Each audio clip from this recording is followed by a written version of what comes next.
ኮማንደር ስለሺ ስህን የኢትዮጵያ አትሌቲክስ ፌዴሬሽን ፕሬዝዳንት፣ የተከበራችሁ የኢትዮጵያ አየር መንገድ ግሩፕ የቦርድ አባላት፣ ውድ የኢትዮጵያ አየር መንገድ ከፍተኛ የሥራ አስፈጻሚ አመራሮችና ሰራተኞች፣ ክቡራት እና ክቡራን ጥሪ የተደረገላችሁ እንግዶች፣ የተከበራችሁ የዚህ ታሪካዊ የጎዳና ላይ ሩጫ ተሳታፊዎች፣ ክቡራትና ክቡራን እንደምን አደራችሁ?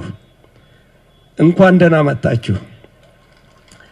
በቅድሚያ የሀገራችን ብሎም የአፍሪካ ኩራት የሆነው የኢትዮጵያ አየር መንገድ አገልግሎት መስጠት የጀመረበትን 80ኛ ዓመት በማስመልከት ካዘጋጀናቸው በርካታ አሳታፊ ዝግጅቶች መካከል አንዱ በሆነው በዚህ የ8 ኪሎ ሜትር የጎዳና ላይ ሩጫ ለመሳተፍ ስለተገኛችሁ በራሴና በአየር መንገዱ ስም የከበረ ምስጋናን ለማቅረብ እወዳለሁ።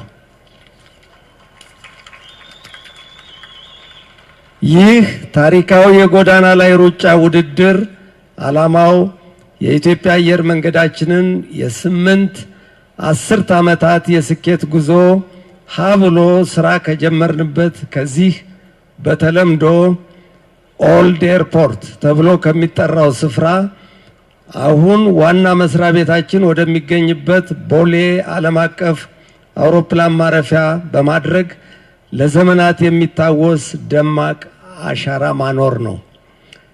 እንዲህ ከመሰሉ የስፖርታዊ ውድድሮች በተጨማሪ አየር መንገዳችን የ80 ዓመት የስኬት ጉዞውን ከውድ ሰራተኞቹ፣ ከደንበኞቹ፣ ከባለድርሻ አካላትና ከከፍተኛ መንግስት የሥራ ኃላፊዎች ጋር በፓናል ውይይቶች፣ በአውሮፕላን አውደ ርዕይ እና በተለያዩ አሳታፊ ዝግጅቶች ከወትሮ በተለየና እጅግ በደመቀ ሁኔታ በማክበር ላይ ይገኛል።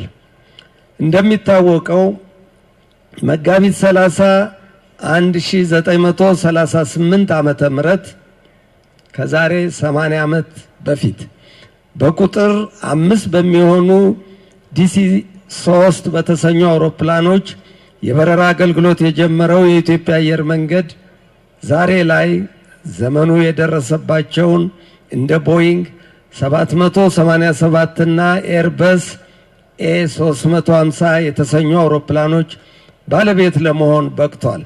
በተጨማሪም በካይሮ የተጀመረ አንድ የበረራ መስመር በትውልድ ቅብብሎሽ ዛሬ ላይ ከ145 በላይ መዳረሻዎች ሊኖሩት ችሏል።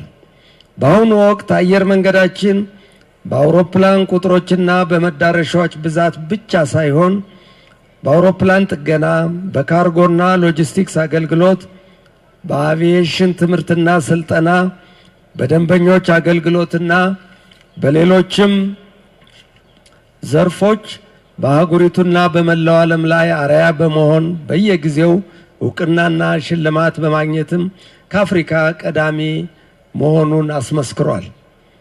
ክቡራትና ክቡራን እንግዶች፣ ውድ የዚህ ታሪካዊ የሩጫ ውድድር ተሳታፊዎቻችን፣ ቀደም ብዬ እንደጠቀስኩት እንደዚህ አይነት የጎዳና ላይ የስፖርት ውድድር ስናዘጋጅ ዓላማችን አየር መንገዳችን ባለፉት 80 ዓመታት ያሳለፋቸውን ስኬቶች ለመዘከር እና በቀጥታም ሆነ በተዘዋዋሪ ስኬታማ ጉዞ አሻራውን አሳርፈው ያለፉትንና አሁን በመትጋት ላይ የሚገኙትን የሥራ አመራሮች፣ ሰራተኞች፣ ደንበኞች ለማመስገን እንዲሁም የስፖርት ቤተሰቡን ባሳተፈ መልኩ በጋራ በደስታ ለማክበርና እውቅናን ለመስጠት በሚል እሳቤ ነው።